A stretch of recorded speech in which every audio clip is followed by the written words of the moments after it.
So, a vast majority of us understand that Israel is one of those countries in the Middle East that is constantly at war with other countries. But how many of us understand why is it that way?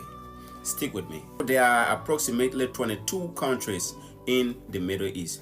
Amongst those 22, 15 of them don't like Israel. Like 15 of them don't have a cordial relationship with Israel.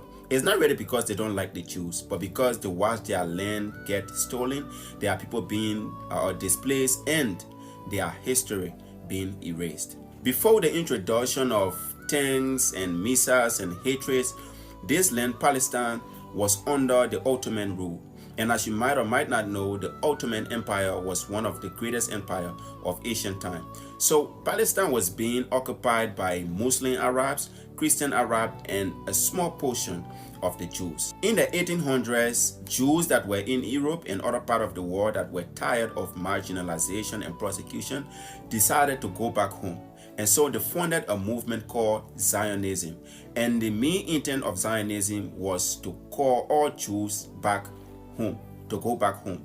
And so the Jewish started going back home and then buying land, buying farmland, creating communities in Palestine. And that exactly is where the problem started. Being that the locals of Palestine back then were mostly Arab Muslims and Arab Christians and just a small portion of Jews, it doesn't make sense seeing a bunch of Jews just coming back from everywhere and coming back into this land. And so it started raising eyebrows. Like, the Muslims and the Christians in Palestine back then didn't see immigrants coming back. What they saw deep down was colonizers coming back. And you know how the European and colonization used to be back then. So these guys got triggered, and then the tension started.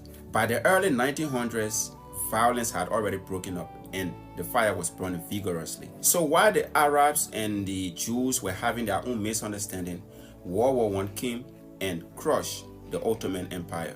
Like we said in the beginning, Palestine was under the Ottoman rule. So since World War I now crushed the empire, the British now saw the means to walk in. And so they walked in and took over Palestine. When they came, they didn't just come alone actually.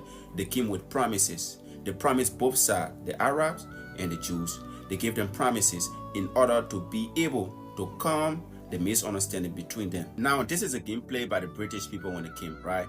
They told the original inhabitants of Palestine, which were the Arabs, that if you guys help us to fight the Ottoman Empire and take over, because we are here to invade, right? So if you guys can help us take over them, we are going to give you guys independence. You guys will have your